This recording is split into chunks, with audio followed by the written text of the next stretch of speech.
One of the south India's greatest taste of பிரியாணினா அது ஹைதராபாத் பிரியாணி தான். Juicy paneer, spicy masalas, perfect dum. இது ஒரு வெஜ் ராயல் ட்ரீட்னே சொல்லலாம். First authentic Hyderabad biryani masala ready பண்ணிக்கலாம். அதுக்கு ஒரு மிக்ஸி ஜாரில் 2 பெரிய துண்டு பட்டை, 10 கிராம்பு, 8 ஏலக்காய் சேர்த்து நல்லா கிரைண்ட் பண்ணி எடுத்துக்கோங்க. நெக்ஸ்ட்டு 2.5 கப் பாஸ்மதி ரைஸ் எடுத்து ஊற வச்சுக்கலாம். இதே மாதிரி சாஃப்ரானா வார்ம் மில்கில் ஊற வைக்கணும். நெக்ஸ்ட்டு 3 பெரிய வெங்காயத்தை நீல வாக்கில் கட் பண்ணி எண்ணெயில் கோல்டன் ப்ரௌன் வர்ற வரைக்கும் ஃப்ரை பண்ணுங்கள். இதுதான் பிரியாணிக்கு வேறு லெவல் டேஸ்ட்டை கொடுக்கும். நெக்ஸ்ட்டு ஒரு பாத்திரத்தில் நிறைய தண்ணி ஊற்றி கொதிக்க விடுங்க. தண்ணி கொதித்ததும் ஊற வச்ச பாஸ்மதி அரிசியை போட்டு அதோட புதினா, கொத்தமல்லி, 4-5 ஏலக்காய், ஒரு துண்டு பட்டை, 6-7 கிராம்பு, உப்பு, 1 ஸ்பூன் சாய் ஜீரா சேர்த்து வேக விடுங்க. உப்பு கொஞ்சம் தூக்கலாக இருக்கட்டும். அரிசி 70% குக்காக இருந்தால் மட்டும் போதும்.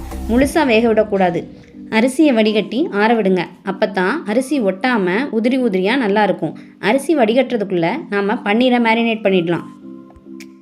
இப்போ பன்னீர் ஸ்லைஸை கட் பண்ணி ஆயிலில் ஃப்ரை பண்ணி எடுத்துக்கோங்க. இதை ஃப்ரை பண்ணாமலும் செய்யலாம், ஆனால் பன்னீர் உடையாமல் பார்த்துக்கணும்.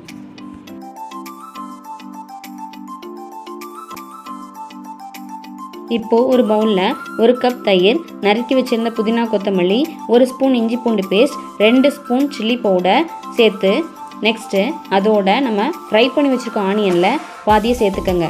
Next salt, lemon, grinded powder சேர்த்து அதோட நம்ம ஃப்ரை பண்ணி வச்சுருக்க பன்னீரையும் சேர்த்துட்டு கொஞ்சம் சில்லியும் டர்மரிக் பவுடரும் கலந்து குறைஞ்சது 30 நிமிஷம் இல்லைன்னா 1 மணி நேரம் ஊற விடுங்க. அப்போ தான் டேஸ்ட் ரொம்ப நல்லாயிருக்கும். இப்போது பிரியாணிக்கான லேயர் ஃபார்ம் பண்ணிடலாம். அதுக்கு அடிகனமான பாத்திரத்தில் அல்லது குக்கரில் கொஞ்சம் ஆயில், நெய் 2த்தையும் சேர்த்துட்டு முதல்ல மேரினேட் பண்ண பன்னீர் மிக்சரை ஒரு அடுக்காக பரப்பணும். நெக்ஸ்ட்டு வேக வச்ச பாஸ்மதி ரைஸ், அதுக்கு மேலே ஃப்ரைடு ஆனியன் சேர்த்துட்டு புதினா, கொத்தமல்லி, கிரைண்டட் பவுடரை சேர்த்துக்கோங்க.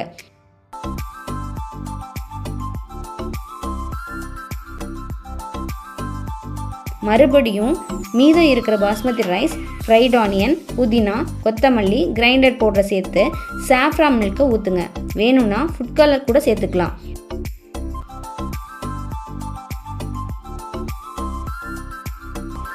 இப்போது குக்கரில் விசில் போட்டு 20 to 25 நிமிஷம் ஃப்ளேமை குறைச்சி வச்சு குக் பண்ணணும். அப்புறம் அடுப்பை ஆஃப் பண்ணிவிட்டு 10 நிமிஷம் கழித்து தரங்க. இப்போது சூப்பர் டேஸ்டியான ஸ்பைசஸோட ஹைதராபாத் பிரியாணி தயார். இதே மாதிரி செஞ்சு பார்த்துட்டு டேஸ்ட் எப்படி இருந்துச்சுன்னு கமெண்ட்டில் சொல்லுங்கள். இந்த மாதிரி டிஃப்ரெண்ட்டான ரெசிபிக்கு சப்ஸ்கிரைப் பண்ண மறந்துடாதீங்க. Bye bye.